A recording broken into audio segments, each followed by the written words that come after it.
Estamos iniciando o programa de número 89, Saúde Master, aqui ao vivo. Estamos ao vivo pela TV Master. Como sempre, a interação é total e vamos aos artifícios destas possibilidades. Todos já estão vendo o famoso código QR. É só apontar a câmera do seu celular, de qualquer sistema, pode ser Android, pode ser iOS, ele vai remeter para o WhatsApp aqui na bancada e você vai poder interagir. Ou então, a sua pergunta será incluída no contexto da pauta da entrevista. Mas nós estamos em todas as redes. Vocês já veem aí o endereço do Instagram, também para a internet, no mundo inteiro, o endereço é tvmaster.tv. Os vídeos, logo após a nossa entrevista, os dois blocos de hoje, eles ficam também no YouTube, porque o YouTube da TV Master está transmitindo agora também ao vivo. Vocês vão ver aí o endereço do YouTube, creio que na próxima taja, e em TV Master Play, está aparecendo aí o endereço do Facebook também, e, por fim, repetindo, sem nenhuma barreira, para todo mundo em tvmaster.tv, no endereço da internet. Lembro também que os canais da Claro, incorporada à NET, os canais 20 e 520, estão transmitindo agora para praticamente toda a Paraíba. Lembro também que o programa Saúde Master, campeão de audiência na área de saúde na Paraíba, tem a duração de 1h30 em 2 blocos. Eu quero começar o programa de hoje já agradecendo ao Gil, a Verônica Amorim na produção, lembrando que as fotos que irão aparecer no decorrer dos 2 blocos da nossa entrevista são todas fotos licenciadas. Eu quero iniciar mostrando um gráfico aí, o Gil vai mostrar um gráfico. Esse gráfico, ele está exaltando uma relação, lógico, da Covid entre números dos Estados Unidos e do Brasil. E dá para notar como é preocupante e séria a nossa situação. Vejam os senhores, as senhoras, que esse gráfico, ele fala, por exemplo, das mortes confirmadas. Enquanto o Brasil hoje está com um percentual de 9,25 em mortes, os Estados Unidos está em 3,88. Esse que aparece também, eu tenho outro gráfico aí, eu acho que o outro, esse mais precisamente, certo? Esse mais precisamente fala também da vacinação. Enquanto os Estados Unidos vacinou em torno de 33,11%, o Brasil está em torno de 5,6%. Queria que o Gil trouxesse para cá agora, só para tirarmos uma conclusão. No decorrer dos programas Saúde Master, a gente já vem exaltando. Já dá para notar que a solução diante dessa grande problemática são as vacinas. Estamos atrasados? Estamos. Mas notem que os Estados Unidos, apesar de estar sofrendo e sofreu muito com a Covid, com a pandemia, nos Estados Unidos eles estão vacinando mais de 2 milhões de pessoas por dia. E o Brasil está vacinando em torno de 300 mil. Portanto, já se comprova nos Estados Unidos uma queda da mortalidade e no Brasil, infelizmente, o aumento na mortalidade. Portanto, a gente sempre pede, independente do momento que estamos vivenciando, esse momento gravíssimo, temos que apoiar as vacinas. Eu sei que para uma vacina chegar aqui no nosso estado, depende de vários fatores, que já começou atrasado, na minha ótica, mas a vacina será, se Deus quiser, a grande solução. Nós temos outra imagem. Essa imagem, Gil, eu creio que é de um mapa, é uma imagem também muito triste, mostra o mapa do Brasil em relação à ocupação em UTIs. Portanto, praticamente, a gente pode dizer que o Brasil quase todo hoje vivencia um colapso. Um colapso. São poucas, realmente poucas as regiões, os estados que não estão enfrentando problemas sérios em relação à ocupação em UTIs. Eu acho, se eu não me engano, Gil, que tinha uma imagem, que essa imagem está aí, já agradecendo ao Daniel, ao Rafael, ao Gil também. Notem os senhores, as senhoras, praticamente o Brasil todo pintado de vermelho, ou seja, é uma situação dramática a enfrentada, lógico, pelas pessoas que, porventura, chegam nessas unidades, mesmo que não seja para Covid. Os hospitais já passaram do seu limite. Portanto, as medidas de prevenção ficaram sendo a nossa única solução, né? E vamos nesse lema, usar máscara, momentos difíceis ainda iremos enfrentar, eu acho que serão inevitáveis, já se fala muito, nós comentamos aqui há um mês atrás, a questão do oxigênio, a questão de outros insumos, medicamentos ligados ao processo de intubar, são coisas que podem faltar, espero que não faltem, no Brasil inteiro e aqui, principalmente na nossa Paraíba, né? Daqui, sempre a nossa mensagem positiva.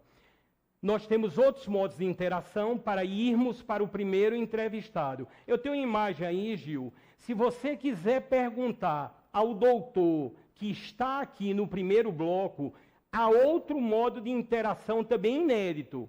Você pega o seu navegador e coloca por extenso, como está aparecendo aí agora. E aí, doutor.com, vai cair também no WhatsApp. No segundo bloco de hoje, teremos uma doutora. Aí, se você quiser perguntar também através do navegador, aí você coloca iaiDoutora.com. Ou seja, todos os modos de interação à sua disposição. Eu já conto aqui na bancada com um médico estreante aqui no programa que realmente salva vidas através da informação, o doutor Leonardo Cabral. Doutor Leonardo, ele é presidente da Sociedade de Pediatria da Paraíba. Com o momento da incidência maior nas nossas crianças, eu sugeri essa pauta e convidei o doutor, que obviamente aceitou, e nós só temos que agradecer. Seja bem-vindo, o senhor está no Saúde Master, doutor. Obrigado, Fábio. Agradecer de antemão pelo convite, dizer que é uma honra estar aqui nos estúdios da TV Master, nesse programa de excelente audiência, e de agradecer também a oportunidade de estar aqui representando a pediatria paraibana e de poder esclarecer alguns pontos para todos vocês, sobretudo para os pais que estão em casa aflitos. Fico à disposição. Muito obrigado, doutor. Nós sabemos que não faltam aflições e preocupações. É lógico que nós já abordamos com mais de um ano de programa, esse é o programa de número 89, inclusive, vários assuntos, e assuntos também ligados às crianças. Foram chegando muitas perguntas e aflições de pais em relação às crianças, em relação à ligação Covid e criança. E foi nesse intuito de termos essa pauta. Portanto, doutor, eu já começo com a primeira pergunta. O motivo de preocupação é real? Quais são os números que o senhor tem de forma inédita que vai transmitir agora a todos os paraibanos em relação criança, Covid na Paraíba? E aí, doutor? Fábio, é uma excelente oportunidade para a gente esclarecer algumas coisas. A gente vive um momento em que realmente é alarmante, é preocupante, merece toda a nossa atenção, todo o nosso cuidado, todo o nosso zelo com os nossos entes queridos. E aqui eu reforço todas as medidas de prevenção que, com certeza, a gente vai ter a oportunidade de falar no decorrer do programa. Em relação às crianças, especificamente falando, que é a área onde eu atuo, o Covid, seja ele desde o início, o Covid-19 e essas novas variantes atuais, essas novas cepas, o Covid, por natureza, e eu sempre exalto isso, graças a Deus, Fábio, por natureza, o Covid não tem tanta predileção pelas crianças. Então, é um fato isso, na verdade, é um fato que tranquiliza um pouco mais a população em geral em relação às crianças, mas também é um fato, Fábio, que aumentaram os números de casos em crianças justamente porque aumentaram o número de casos globais. Então, todas as faixas etárias, aconteceu aí um boom de acometimento do Covid e, por consequência, também nas crianças. Mas eu queria deixar isso bem claro, bem frisado. Não há uma predileção do vírus por crianças, seja o vírus inicial de Covid-19, sejam as novas cepas, não há uma predileção, não há uma maior agressividade em relação às crianças, graças a Deus. Doutor Leonardo Cabral, nesse contexto ainda da Covid e crianças, para complicar ainda mais, creio, doutor, o senhor vai falar com todo o balizamento, que nós estamos também na época das síndromes gripais. E isso gera uma preocupação imensamente maior.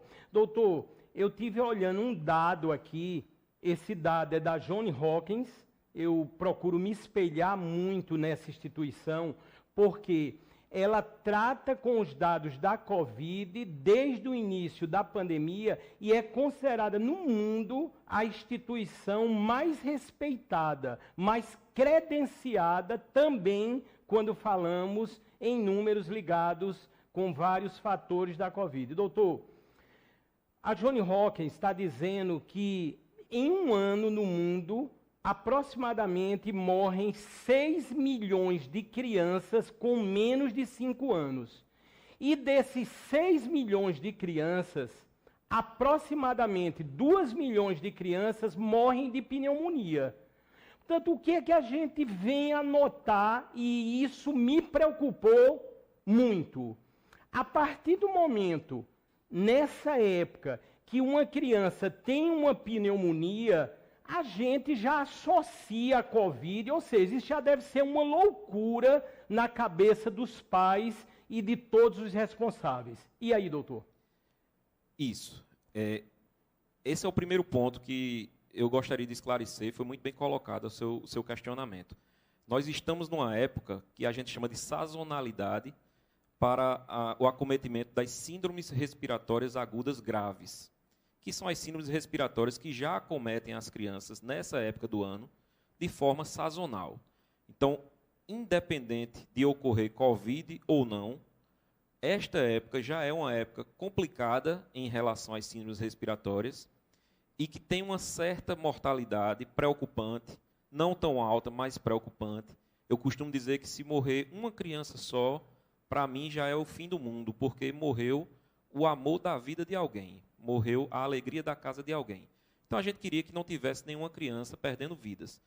Mas só voltando ao que você falou, as pneumonias, por exemplo, tanto as virais quanto as bacterianas, assim como as bronquiolites, assim como a gripe, a influenza, elas são responsáveis, nessa época do ano, por um grande acometimento das crianças. Dentre essas síndromes respiratórias agudas graves, uma das causas pode ser o Covid. Então, ao mesmo tempo em que a gente tenta explicar a situação de que isso aí já poderia estar ocorrendo, independente do Covid, a gente pede para que se frise a possibilidade de Covid. Ao mesmo tempo que a gente sabe que não é uma doença, o Covid especificamente, não é uma doença que cursa com grande letalidade das crianças, mas a gente alerta aqui os pais e, sobretudo, os profissionais, colegas médicos, para que nessa fase de aumento global do Covid, seja sempre suspeitado a possibilidade de que seja Covid.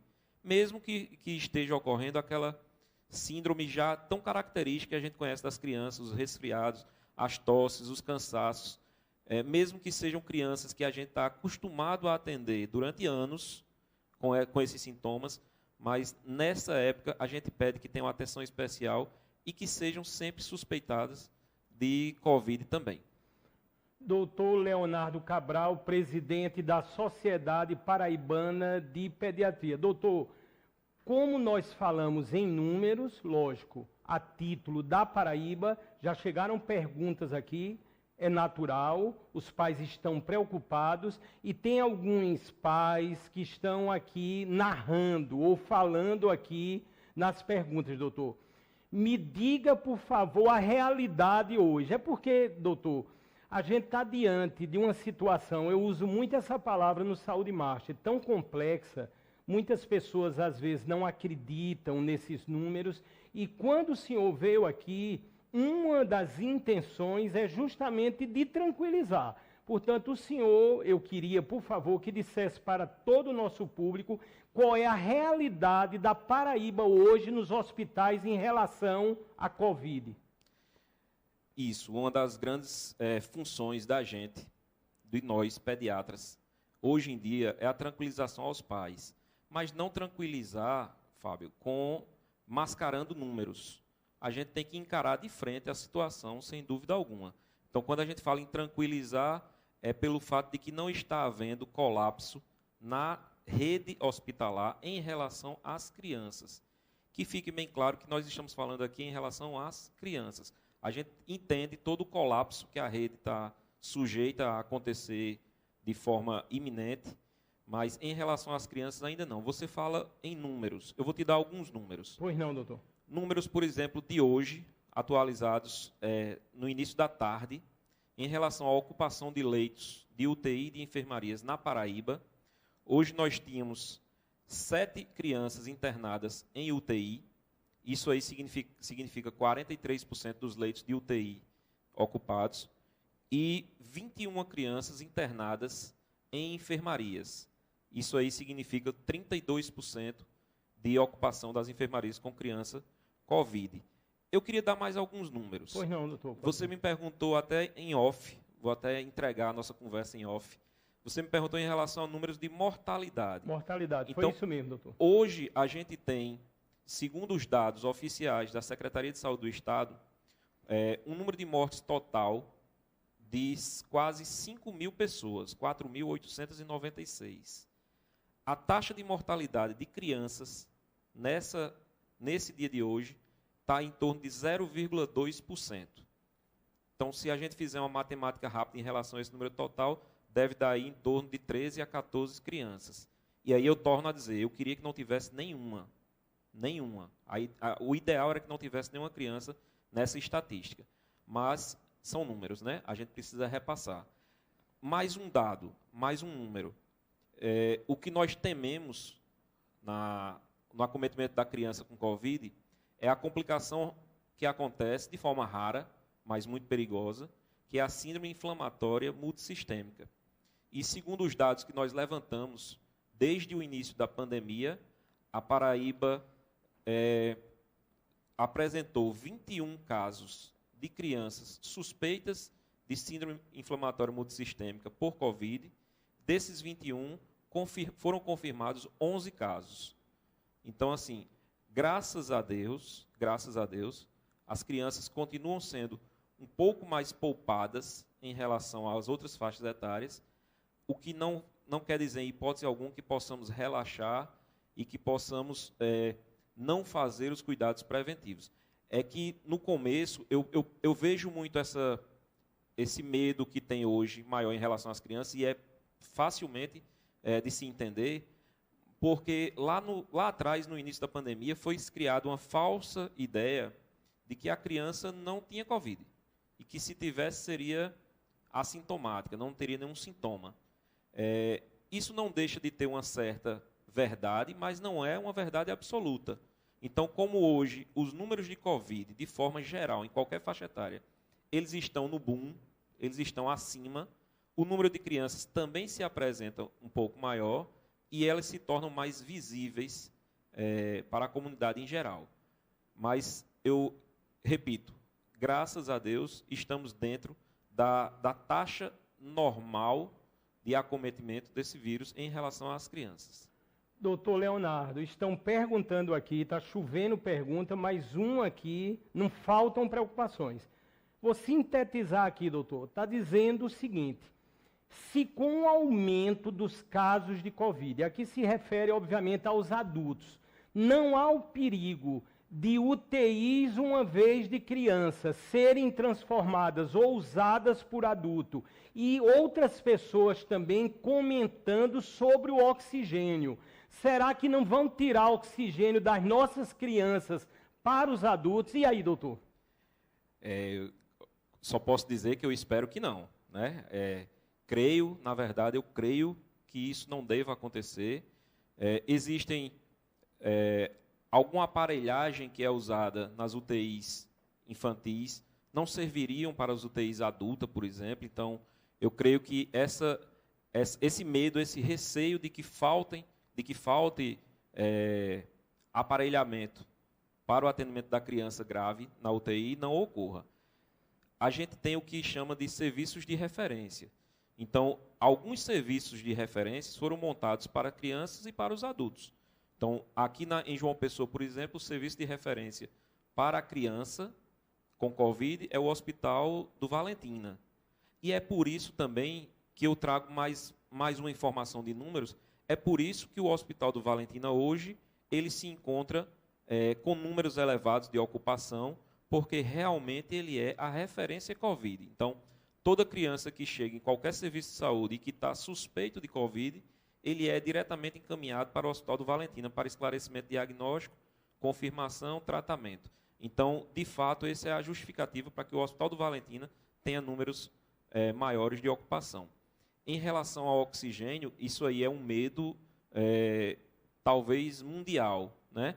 Eu quero crer que todos aqueles que estão na posição de prover saúde, e aí eu não falo simplesmente nós médicos, eu falo com os governantes de uma forma geral, eu espero sinceramente que não deixem isso acontecer. Eu não tenho aqui dados, números para te falar de quanto de oxigênio nós temos disponível e por quanto tempo seria suficiente.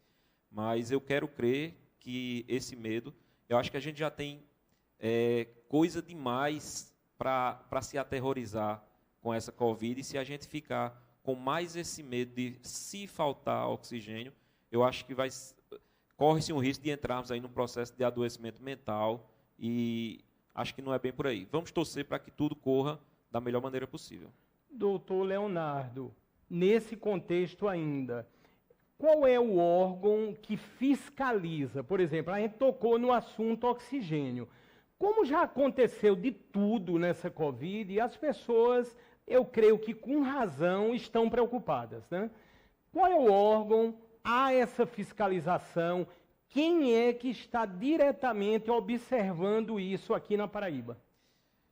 Nós temos o nosso órgão máximo, né, da medicina, que é o Conselho Regional de Medicina. O Conselho Regional de Medicina que tem sido bastante atuante, diga-se de passagem, no processo de fiscalização dos serviços de Covid. Vejo isso desde o início da pandemia, a fiscalização.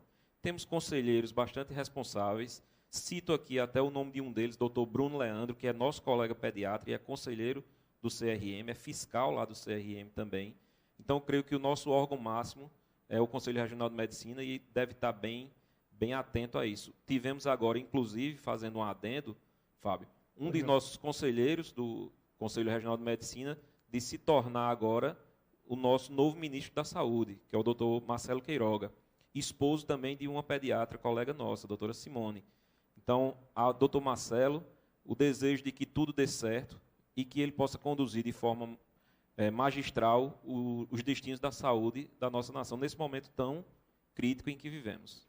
Vocês estão no Saúde Master e nós estamos aqui no programa 89, ao vivo, com o doutor Leonardo Cabral, que é presidente da Sociedade Paraibana de Pediatria.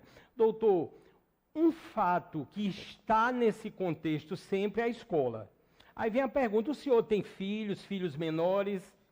Tenho. Eu tenho um casal. Eu tenho uma filha de 9 anos, Sofia, e tenho um filho de 16 anos, Leonardo.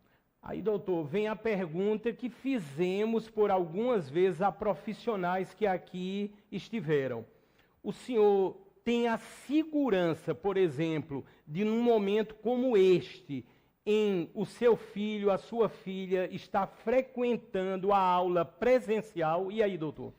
Essa é uma das perguntas mais difíceis que a gente tem para responder, porque se eu lhe responder aqui exclusivamente sobre os meus filhos, fica fácil de eu lhe responder, porque eu sei o nível de entendimento que os meus filhos têm a respeito do Covid e sei como a escola onde eles frequentam, aliás, onde a minha filha frequenta, meu filho terminou o ensino médio agora.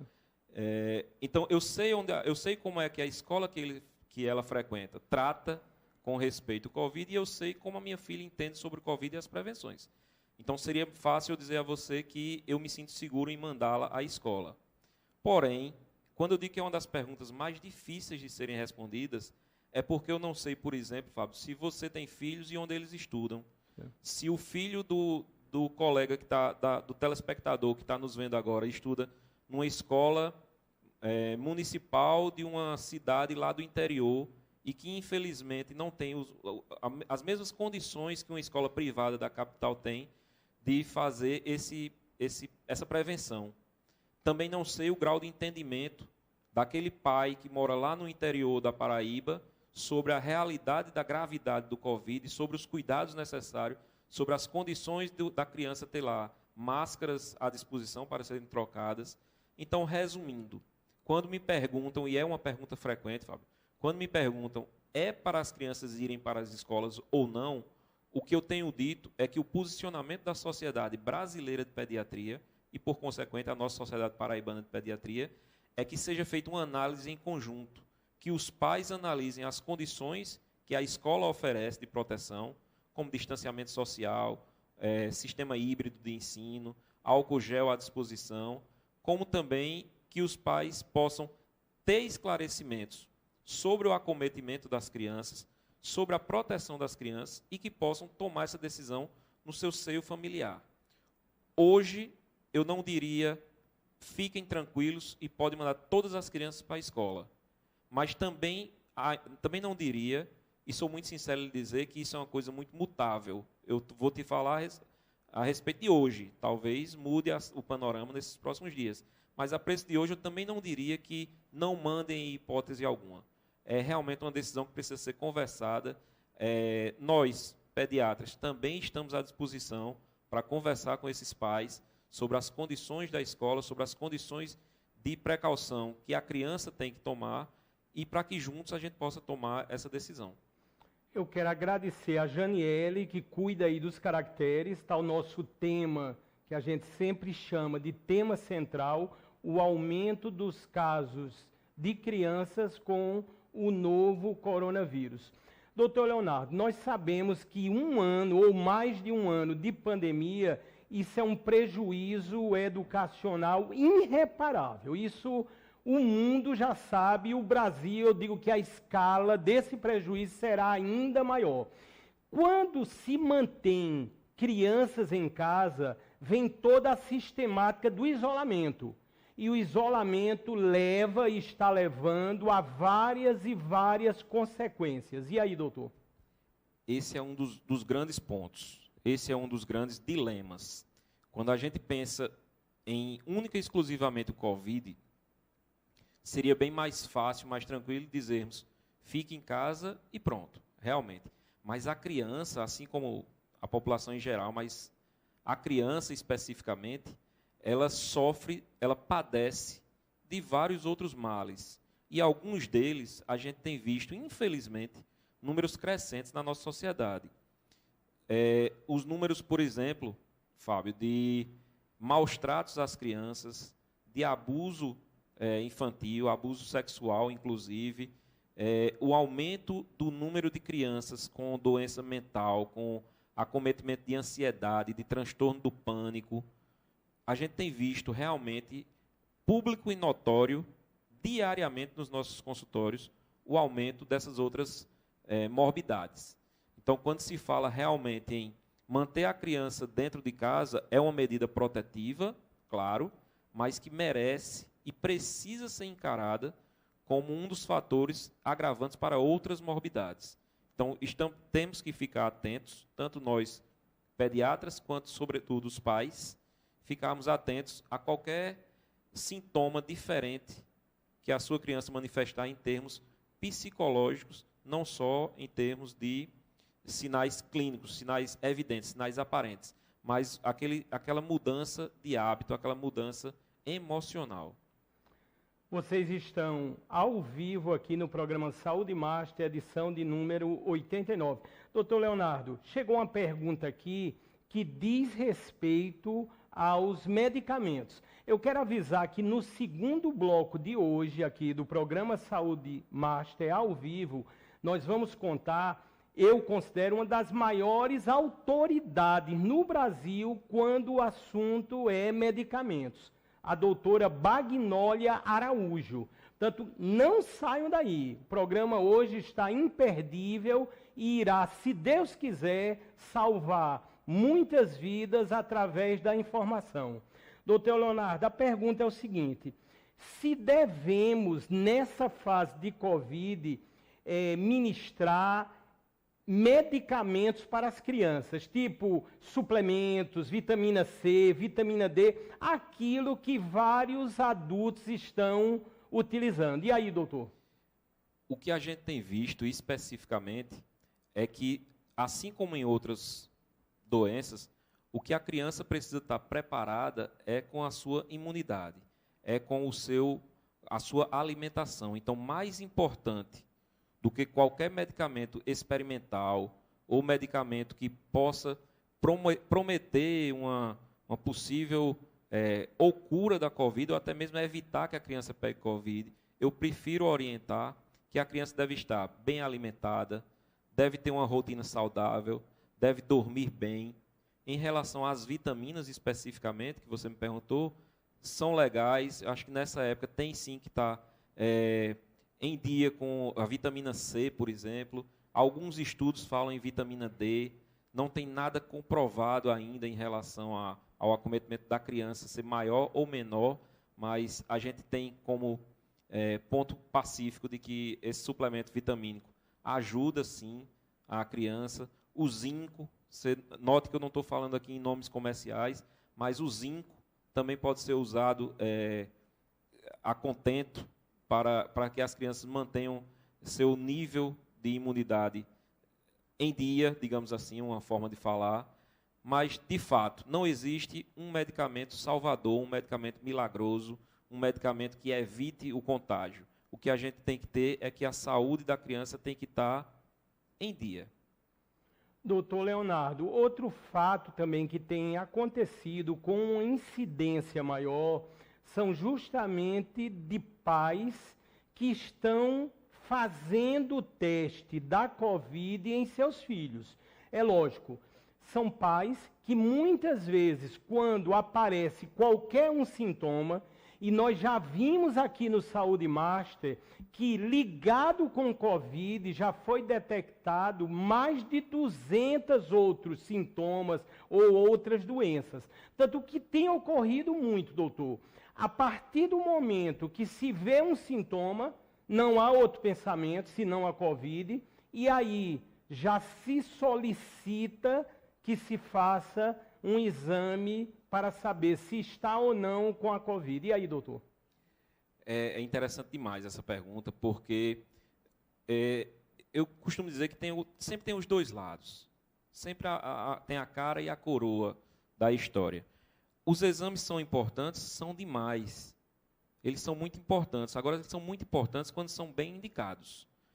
Um exame mal feito, um exame feito na hora errada, por exemplo, no dia errado, pode lhe dar uma falsa sensação de segurança. Um exame negativo, por exemplo, quando ele é feito num dia errado, ele pode dar negativo e a criança ter Covid.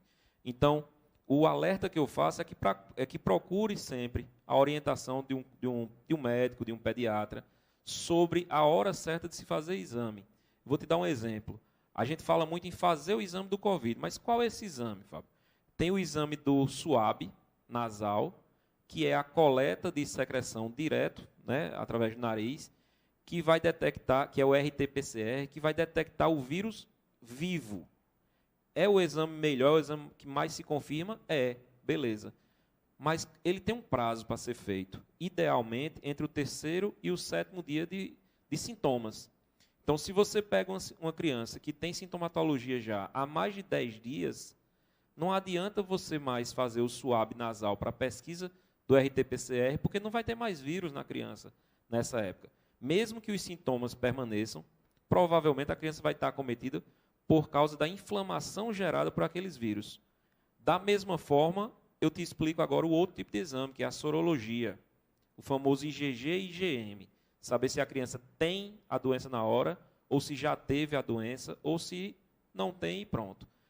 Também existe um certo prazo. O IgG e o IgM, que é a sorologia, ele não detecta o vírus vivo. Ele detecta a resposta do organismo à ação daquele vírus. Então, também não adianta fazer sorologia IgG e IgM no início dos sintomas. Não deu tempo ainda do corpo responder àquela agressão e prover anticorpos, que é o que o exame detecta. Então, mais uma vez, eu alerto. Os exames são importantíssimos, sem dúvida alguma, mas quando bem indicados. Quando bem indicados, porque senão podem ser feitos no prazo errado, vierem com o exame negativo, a gente chama de falso negativo, passar uma falsa sensação de segurança e, por exemplo, Fábio, o pai dizer assim, pronto, deu negativo, posso mandar ele para a escola. Entendeu? Então, eu resumo isso dizendo que os exames são, sim, importantíssimos, mas quando bem indicados. Eu acho que aí a opinião do senhor, doutor Leonardo, bate bem com a do nosso amigo aqui, o doutor Fábio Rocha, né? Doutor Fábio Rocha, por algumas vezes aqui, falou que não adianta você fazer se não tiver no tempo certo. E o ideal de fazer sempre com a orientação médica, principalmente se tratando de criança, por ser uma coisa mais delicada, a gente tem que ter um cuidado e uma atenção maior. Seria isso, doutor? Isso, é exatamente isso. Tem uma frase que é bem conhecida entre os estudantes de medicina, que é: quem não sabe o que procura, desconhece o que encontra. Se você não sabe o que está procurando, vou lhe dar mais uma vez reforçar aqui o exemplo que eu dei. Se você quer procurar o vírus, você tem que solicitar o exame correto, que seria o SUAB, o RT-PCR, no tempo correto, que é o tempo que o vírus está em ação, em replicação viral no organismo da criança. Seria isso que eu te falei, entre o 3º e o 7º dia, idealmente. Se você quer procurar se aquela criança teve contato em alguma época com o vírus, se o organismo já fez defesa, já promoveu os anticorpos, que a gente chama, o exame seria a sorologia IgG e IgM, e a indicação de se fazer é após o período de replicação viral. Então, é exatamente isso. Você precisa saber o que você quer pesquisar para poder orientar melhor essa família e esses pais e não passar, não gerar uma falsa segurança. A gente chama muita atenção para isso. As crianças convivem em suas casas com seus entes queridos, muitas vezes com os avós, por exemplo, que é comunidade um pouco mais idosa, e um exame negativo em uma época errada, em um dia errado, lhe passa essa falsa sensação de segurança e aquela criança pode estar ali contaminada e em convívio com a comunidade idosa. Então, é mais ou menos isso aí.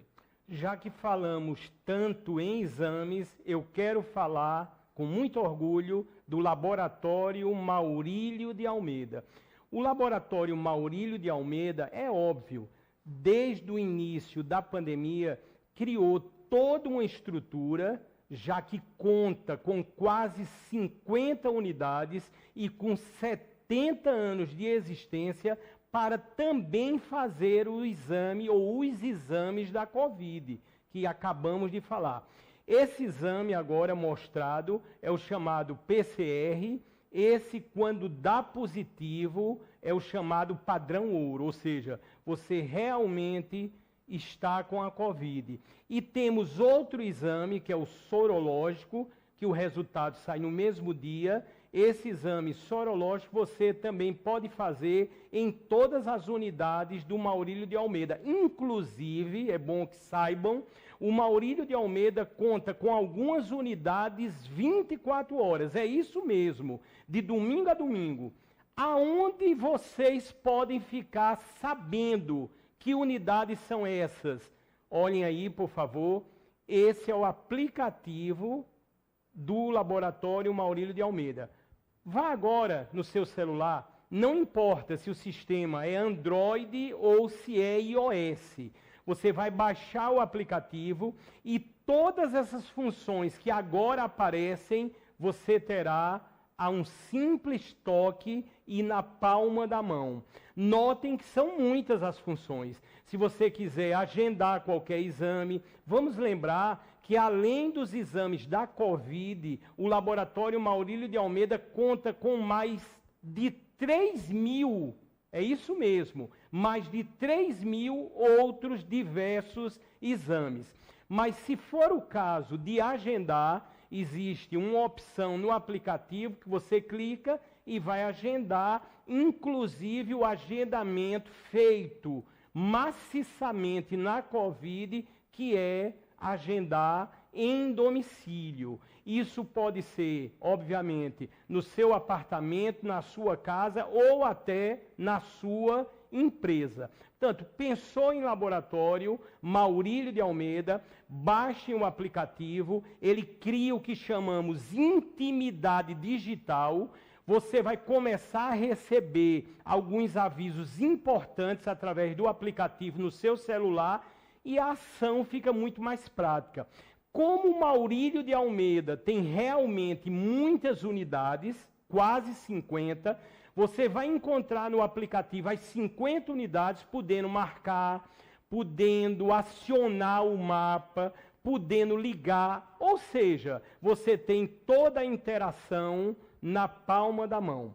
Pensou em laboratório? Maurílio de Almeida. Qualquer dúvida, tem o site também e as redes sociais. O site é mauriliodealmeida.com.br. Doutor Leonardo, nós estamos quase que no final do primeiro bloco, apenas ao vivo aqui do programa 89 Saúde e Master. Doutor, sempre acabamos, esse é um lema, com uma mensagem positiva. A Verônica Amorim, que é a produtora do programa, ela selecionou aí que o Gil vai colocar, à medida que o doutor for falar, algumas fotos no final que não poderiam ser diferentes. São fotos de crianças alegres, de família, são as fotos finais do primeiro bloco. Repito, doutor, qual seria a mensagem do senhor, já que o senhor é presidente da Sociedade Paraibana de Pediatria? O senhor trata e resolve uma causa nobre, que são as nossas crianças. E aí, doutor? Eu queria deixar algumas mensagens finais. A primeira delas, sem dúvida alguma, mensagem de que mantenham todos os cuidados.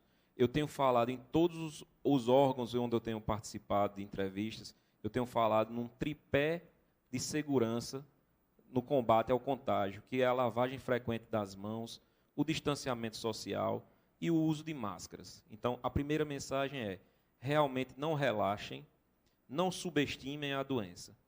A segunda mensagem, eu queria deixar uma mensagem realmente de otimismo, de esperança, de foco, de força e de fé. O Brasil, ele é reconhecidamente no mundo um dos países onde tem o melhor sistema de vacinação.